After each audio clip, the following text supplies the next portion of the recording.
Die Digitalisierung ist eine große Chance zum Thema Nachhaltigkeit, weil intelligente Steuerung, um Energieeffizienz umzusetzen, bietet. Auf der anderen Seite ist die Digitalisierung aber auch eine Herausforderung zum Thema Nachhaltigkeit, weil sie eben auch einfach viel Energie verbraucht und viel Ressourcen verbraucht.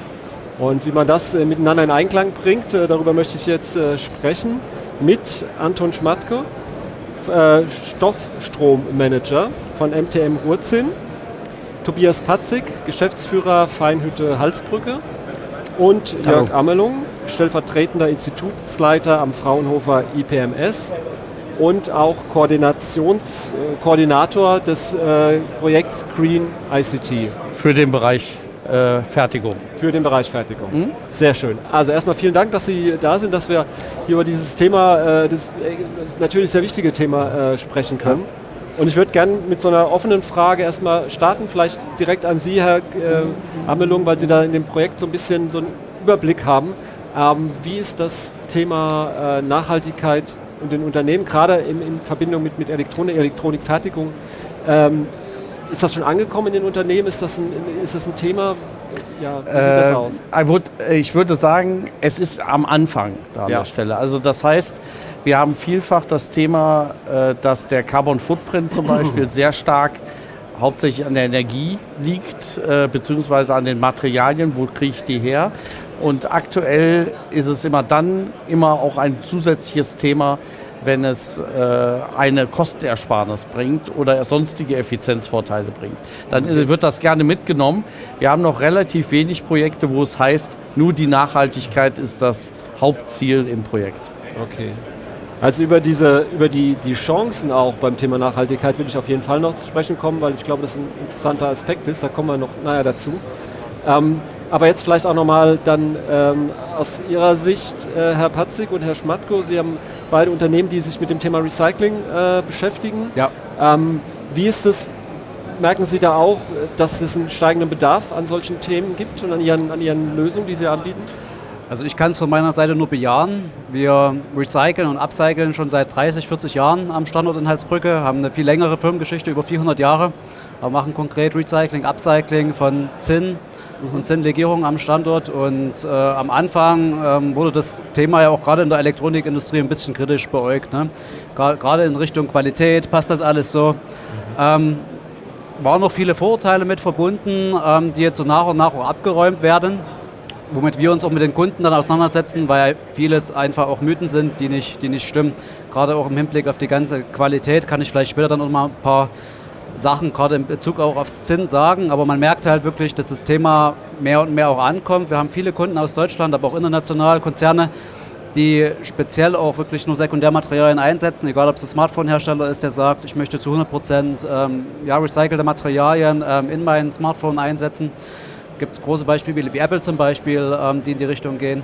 Oder aber auch der kleinere Elektronikfertiger. Aber ich muss Ihnen recht geben, es ist aktuell noch eher die Ausnahme, denn die Regel. Aber es gibt schon und doch durchaus Unternehmen, die das mehr als Chance auch wahrnehmen und in die Richtung gehen und auch bewusst forcieren. Ich meine, wenn man sich mal die politischen Rahmenbedingungen anschaut, egal ob es jetzt die EU ist, der European Green Deal oder auch die deutschen Weichenstellungen, die in der Politik da passieren, es wird mehr und mehr in die Richtung gehen und meiner Meinung nach, speziell auch auf die Elektronikindustrie bezogen, sicherlich das große Thema seit 20 Jahren jetzt. Vor 20 Jahren hatten wir das Thema bleihaltig, bleifrei, die Umstellung. Und meiner Meinung nach das nächste große Thema, was kommt, ist das Thema Sekundärmaterialien, die Anwendung und auch im Hinblick auf den CO2-Footprint, weil viele Unternehmen halt schon sagen, okay, wir müssen den ausweisen, es wird bei vielen immer wichtiger und da kann ich halt mit Sekundärmaterialien sehr viel machen. Okay. Haben Sie das auch festgestellt, dass auch das Thema Nachhaltigkeit jetzt nochmal dem Ganzen noch einen Push gegeben hat? Genau, also die Wichtigkeit ist erkannt. Wir haben auch schon erwähnt, es gibt andere Herausforderungen, die vielleicht im Alltag wichtig sind.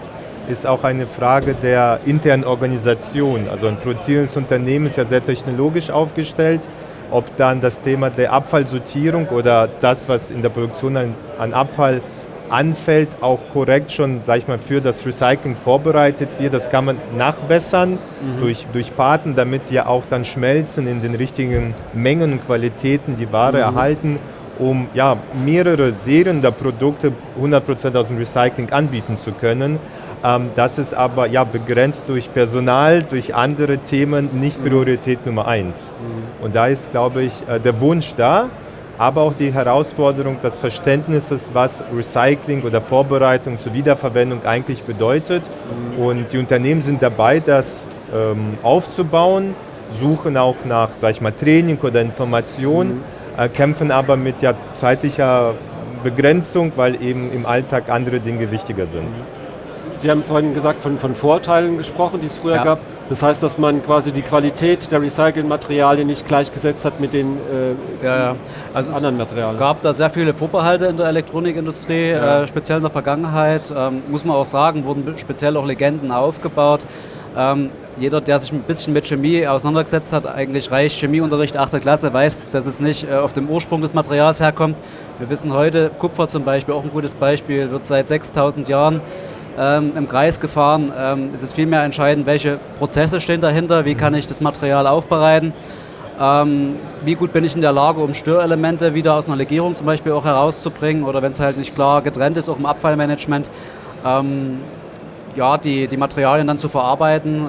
Aber im Endeffekt ist der Ursprung eigentlich egal ob es jetzt ein Erz ist, was entsprechend aufwendiger, mit viel mehr Energie, mit viel mehr CO2-Eintrag prozessiert wird. Oder ob ich halt das Sekundärmaterial nehme, wo das Metall im Endeffekt schon als Metall da ist, wo ich einen viel geringeren Energieeintrag habe. Und aus diesem Abfall, wie viele sagen, für mich ist es eigentlich ein Wertstoff als Hütte, da wieder ein sauberes Metall draus mache oder halt entsprechende Legierung und das dann in das entsprechende Format bringen und wieder in der Anwendung zuführe. Ob der Rohstoff zuerst im Erz gebunden war oder im Abfall, spielt nach der Raffination spielt keine Rolle, gibt es keinen Unterschied, nur eben, dass aus dem Recycling der CO2-Footprint immens geringer ist. Ja. Und das wäre natürlich schön, wenn das auch neben dem Preis auch die Frage ist, wie viel CO2 nehme ich denn jetzt in die Produktion mit und dass vielleicht ein Material, was größtenteils oder 100%ig aus recyceltem Material ist, bevorzugt wird und dabei ist die Qualität gleichzusetzen. Okay. Herr Amelung, Sie gucken sich die ganze Fertigungskette oder die ganzen Prozesse an. Welche Rolle spielen da solche Themen wie Materialauswahl und Recycling? Eine sehr große. Das heißt, aktuell wird immer nur den sogenannten Scopus 1, also den Fokus 1 Bereich angeguckt, also die Herstellung. Und selten wird so weit nach hinten geguckt und dass dann entsprechend auch das Recycling mit drin ist.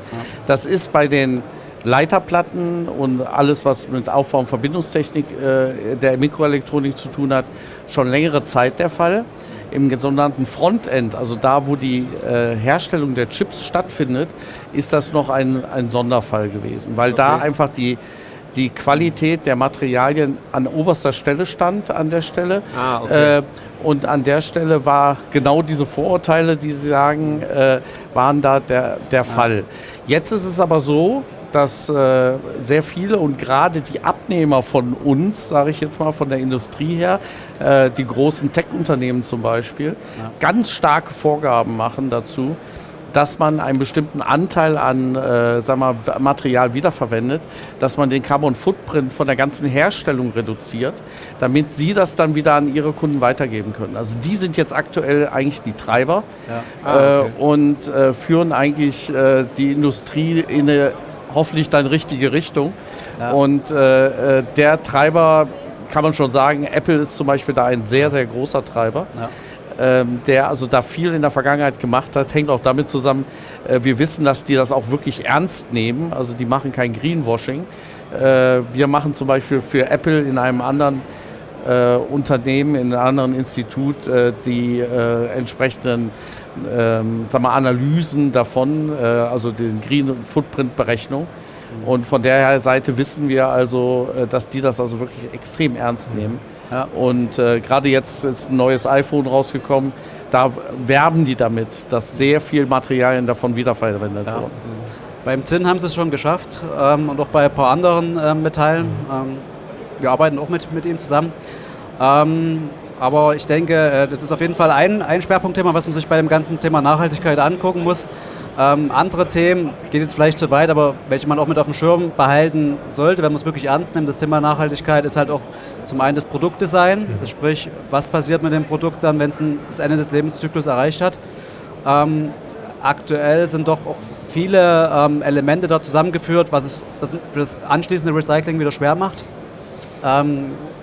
Die Militarisierung findet immer weiter statt, sprich die Bauteile werden immer kleiner, weniger Metalle werden eingetragen. Das macht es dann wieder für uns als Hütten teilweise unwirtschaftlich, das Material dann zu recyceln, wenn man dann auf das Produkt guckt wieder, auf das Endprodukt.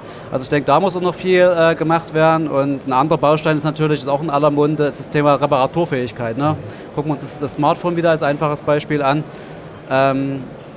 Das muss halt, denke ich, auch in der Zukunft schon noch mehr mit im Fokus stehen, wenn man über das Thema Nachhaltigkeit spricht, beziehungsweise das dann auch dort gezielt angehen will. Okay.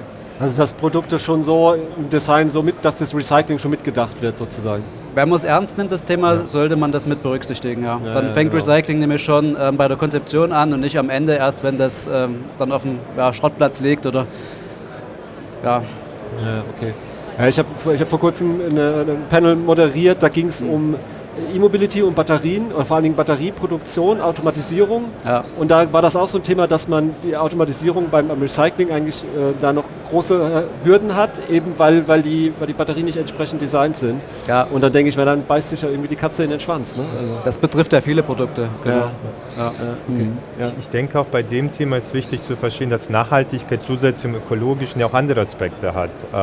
Rohstoffverfügbarkeit, vor allem als produzierendes Unternehmen, dass man wirklich weiß, dass man die Rohstoffe hat, die man benötigt. Die Corona-Zeit hat gezeigt, dass das nicht selbstverständlich ist und dass Rohstoffe, die eigentlich aus dem Ausland kommen müssen, wir aber hier in Deutschland und Europa ja durch Recycling für uns behalten können oder auch verfügbar stellen können. Auf der anderen Seite auch Nachhaltigkeit im eigenen Prozess, Arbeitsaufwand, Lieferkettengesetz. Wenn ich Rohstoffe durch Partner aus dem Ausland hole, habe ich andere Fragen zu stellen, zu Überprüfungen anzustellen, zu gewährleisten, als wenn ich aus dem Recycling das hole, was ja dann hier in Deutschland und Europa passiert. Okay. Also Nachhaltigkeitsgedanke, der ein bisschen weiter greift, als was wichtig ist, das Ökologische, aber auch nach links und rechts zu gucken, welche Vorteile das eigentlich mit sich bringt. Okay. Genau. Da wären wir ja vielleicht gerade ein ganz gutes Stichwort zum Thema Vorteile und Nutzen, also dass es, oder Chance, oder dass es eben nicht nur eine lästige Pflicht ist, sich um das Thema Nachhaltigkeit zu kümmern, sondern dass es auch was bringt. So. Und damit beschäftigen wir uns gleich nach der Pause.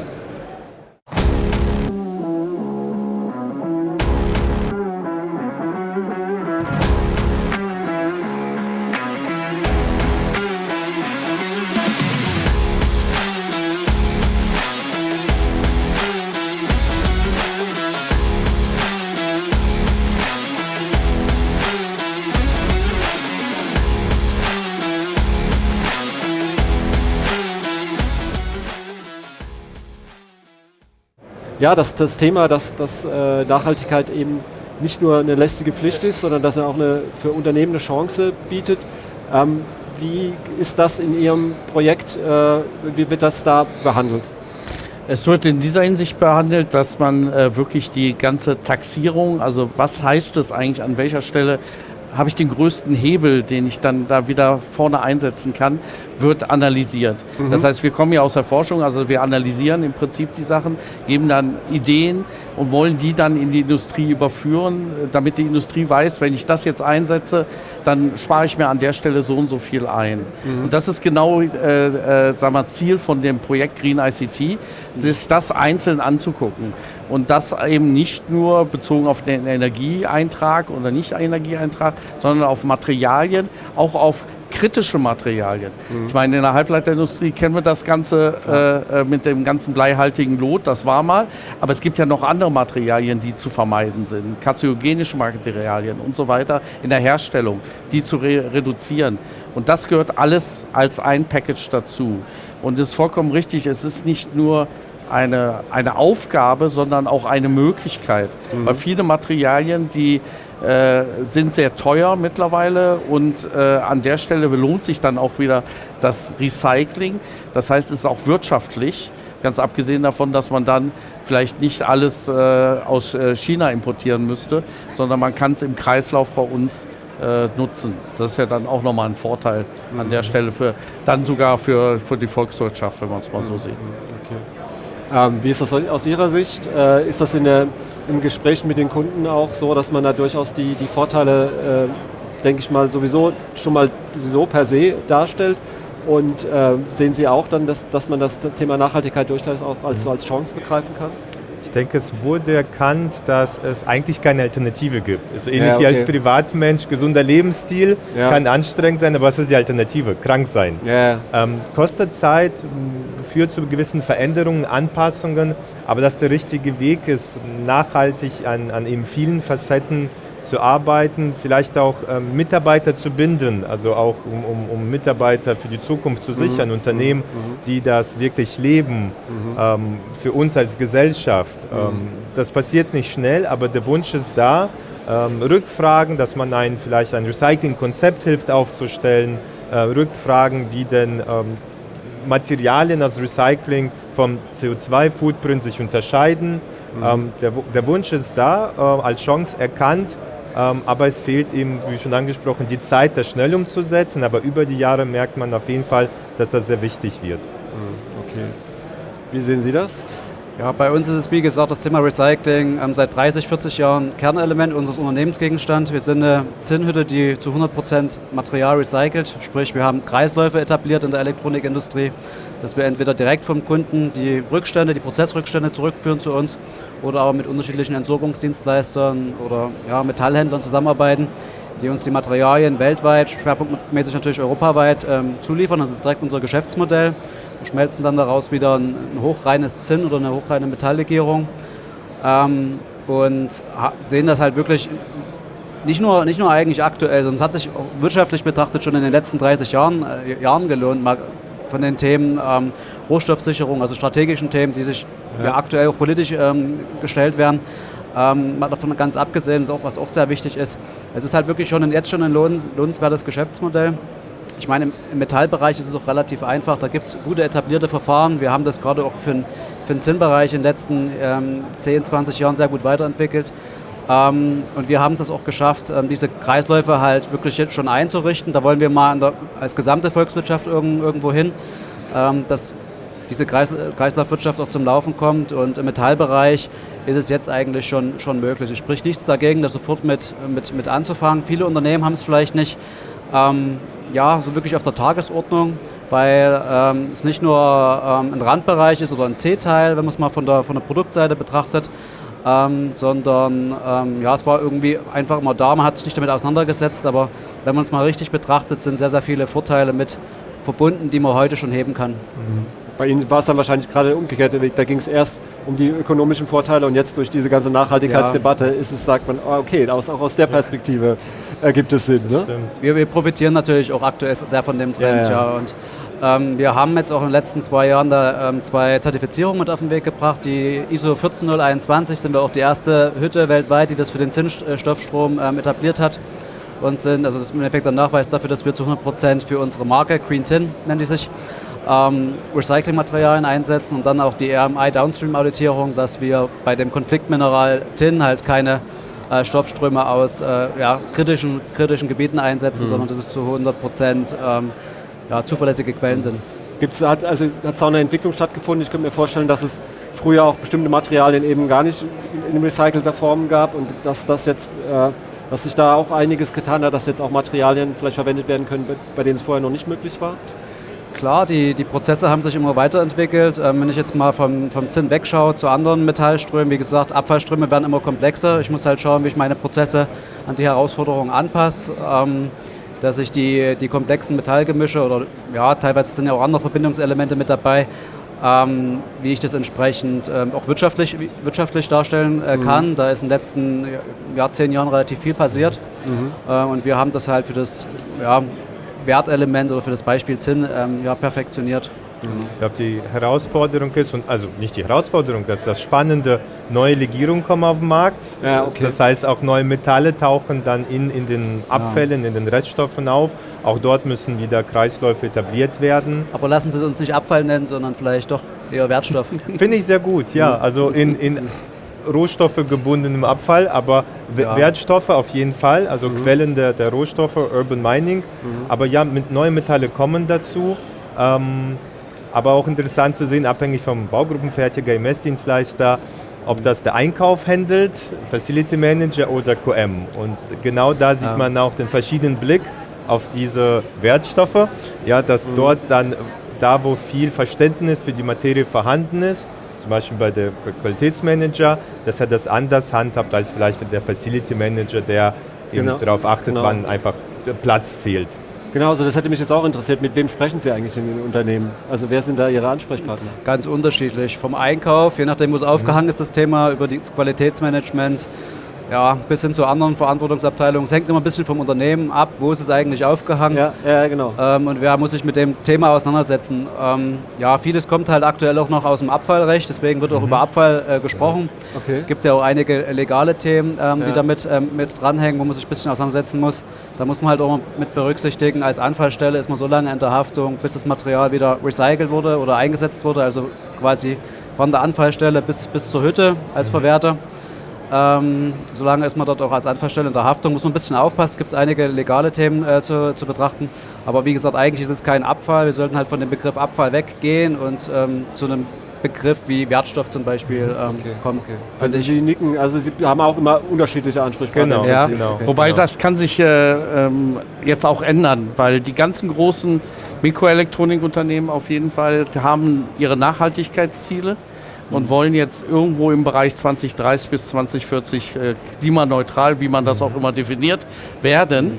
Und ich weiß es von einem ganz großen Elektronikproduzenten, dass das mittlerweile einfach schon im Portal eines Lieferanten abgefragt wird. Okay. Das heißt also vollautomatisch, weil die einfach sagen, okay, wir können das nicht bei so und so viel zigtausend Zulieferern, sag ich mal, nachweisen lassen. Oder mit denen sprechen darüber. Das heißt, sie kommen gar nicht weiter und sie werden überhaupt nicht Lieferant von diesem Elektronikhersteller, wenn sie nicht entsprechende Zertifizierung oder entsprechende Nachhaltigkeitskonzepte nachweisen können. Ja. Das heißt also, das wird demnächst dann eigentlich eine Voraussetzung, dass sie überhaupt mitspielen dürfen in dem ganzen Spiel. Weil die müssen das wieder konsolidieren, damit ihre Firmenstrategie, wann sie dann wieder klimaneutral werden, funktioniert. Ja. Ja, ich würde bloß ergänzen, die Großen geben es im Endeffekt so ein Stück weit vor und geben es halt in der Lieferkette immer weiter runter auf die Vorlieferanten. Ja. Okay. Ich würde noch gerne auf Ihr Projekt kurz noch zu sprechen kommen, weil das Thema jetzt Material ist ein Aspekt, aber ich glaube, Sie befassen sich auch viel damit generell. Ich meine, Fertigung sind energieintensive Prozesse. Das heißt wahrscheinlich dieses ganze Thema Energiemanagement, Energiemonitoring ist wahrscheinlich dann auch was Sie sich dann in dem Projekt ganz konkret anschauen. Korrekt. Also gerade im Bereich der wirklich Frontend-Mikroelektronik hat man ungefähr 80% von dem Carbon Footprint eines Herstellbereiches ist Energie. 20% immer noch, also insofern ist es nicht wenig. An der Stelle aber, um mal ein Beispiel zu geben, wir haben nur Forschungsreinräume, haben aber letztes Jahr 24 Gigawattstunden Strom verbraucht. Da kann man sich ungefähr überlegen, was das dann heißt bei den hohen Strompreisen, in welche Größenordnung wir da kommen. Das sind kleine Reinräume. Und von der Seite her ist die Stromersparnis sowohl von dem Gebäude, also von der Infrastruktur, als aber auch von den Prozessen ein ganz wichtiges Optimierungsthema. Und das muss also komplett durchgehen. Das war in der Vergangenheit nicht so riesig das Thema, weil die Strompreise noch ein bisschen niedriger waren und entwickeln sich aktuell ziemlich enorm nach oben. Und das wird dann auch taxiert direkt auf den Chip, der aus der Fabrik rauskommt. Also aktuell liegen wir so mit 1,2 bis 2 Kilogramm CO2-Äquivalent pro Quadratzentimeter Chipfläche. Okay. Und das soll weiter nach unten kommen und da ist die Energieeinsparnis oder der optimale Einsatz der Energie ein ganz wichtiger. Okay. Wahrscheinlich haben Sie es dann auch viel mit dem Thema auch wieder intern bei den Unternehmen mit Digitalisierung zu tun, weil man ja da einfach viel Daten braucht. Jetzt gibt es auch mehr Daten, die verfügbar sind durch die ganzen Themen wie Smart Factory etc. Ja. Aber das ist letztendlich eine zwingende Voraussetzung, um wirklich auch seine Energieflüsse irgendwo im Blick zu haben. Ne? Das ist ein ganz, ganz wichtiges Thema, dass man eine wirklich gute Überwachung der entsprechenden Anlagen hat, sowohl von den Verbräuchen als auch von den Materialzuflüssen und Abflüsse. Und das ist ein großes Thema für die Digitalisierung der ganzen großen Rheinräume, auch der mittleren Rheinräume. Ja. Also ist ein ganz wichtiges Thema, ja. Und Sie beraten dann Unternehmen? Oder wie läuft das? Genau, wir machen bei uns Konzepte und haben uns insbesondere darauf konzentriert, nicht die ganz Großen zu nehmen. Weil wenn Sie eine Anlage für 8 oder 10 Milliarden irgendwo hinsetzen, dann machen Sie Ihre Automatisierung. Das ist vollkommen klar. Aber was ist mit den mittelgroßen Rheinräumen oder auch Elektronikproduktion, die teilweise an der Stelle noch nicht so weit equipped sind. Wir probieren das bei uns aus. Wo macht es Sinn, entsprechende Aufnahmen und entsprechende Messungen zu machen? Und dann versuchen wir, diese Prozesse dann zu optimieren. Das ist das Ziel von unserem Projekt. Und das dann als Service für die Industrie anzubieten. Okay. Das ist das Thema. Stichwort Beratung, ist das bei Ihnen auch ein Thema, dass Sie quasi Ihre Kunden auch in einer gewissen Weise beraten müssen oder können, wo vielleicht dann Materialien aus Recycling Sinn ergeben, wo nicht oder wie auch immer? Ich weiß ja nicht, was es da für Themen gibt. Auf jeden Fall, die Sortierung dieser Wertstoffe ist da sehr wichtig, also wie bei vielen anderen Dingen auch im Haushaltsmüll, also dass Dinge nicht zusammen gemischt werden sollten, aus vielerlei Gründen, auch ökonomisch und ökologisch. Einfach, dass der Prozess unkompliziert ist, aber auch mit dem Verständnis der verschiedenen Abfälle in der Produktion, damit dort auch die Werte gesichert werden. Also Beratung ist wichtig, auch Service im Prozess, in dem Handling und auch angesprochen, vor allem bei den rechtlichen Dingen, weil auch wenn es Wertstoffe sind, wir sind dort im Abfallrecht, da muss auch beraten und unterstützt werden. Okay. Das heißt, es ist durchaus so, dass es da auch noch rechtliche Dinge zu beachten gibt, wenn ich solche Recyclingmaterialien einsetze oder für Sie dann als Anbieter? Genau, also nicht im Einsatz, aber eben davor. Bei den Anfallstellen im Endeffekt, genau. Ja. Da muss ich schon ein bisschen gucken, was mache ich da? Gehe ich halt direkt auch zur Hütte oder zur Einsatz, zum Endverwerter im Endeffekt? Oder gehe ich jetzt zu einem Entsorgungsdienstleister oder wo auch immer hin. Das sind schon auch einige rechtliche Themen mit verbunden. Und das Thema Energieeffizienz ist natürlich in der ganzen produzierenden Industrie ein sehr wichtiges.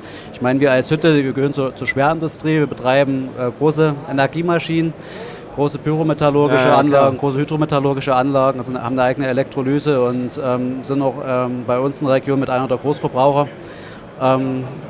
In Sachen Energie, also es ist schon ein sehr wichtiges Thema auch für uns selber, wenn wir unsere eigene Fertigung angucken, was können wir da machen, und da gibt es natürlich mittlerweile neue Möglichkeiten, und das sind die Themen, dass man Daten sammeln, Daten analysieren und dann die richtigen Maßnahmen zu ableiten, schon sehr wichtige, mit denen sich auch unsere Ingenieure beschäftigen. Okay. Also für Sie selbst als Unternehmen? Für uns selbst auch als Unternehmen, ja. Aber natürlich auch für die Kunden. Also eigentlich, wir sitzen da alle im Boot als produzierende Industrie, und wir haben ja wirklich auch aktuell mit schwierigen Rahmenbedingungen zu kämpfen, wenn wir jetzt zum Beispiel auf die Strompreise gucken, oder auch allgemein auf die Energiepreise, was natürlich jetzt nur ein Thema ist, aber man muss gucken, wie man sich damit arrangieren kann und wie man auch die Wettbewerbsfähigkeit international erhalten kann. Ja, klar. Und wir haben auch gemerkt, dass das Verständnis, dass Recycling CO2 einspart, ist da, aber viele hätten das gerne, sage ich mal, in Zahlen, also in geprüften Zahlen, einfach diesen Unterschied zu verstehen, zu sehen, was denn eingespart wurde und auch, sage ich mal, als Zertifikat, als Aussage intern nutzen zu können. Und dafür müssen wir aber auch unseren Carbon Footprint kennen, und der muss möglichst niedrig sein, und das ist etwas, was wir intern für uns, wie auch schon erwähnt, benötigen, auch wissen wollen, aber auch Informationen weitergeben, was denn durch Recycling gespart wird. Okay.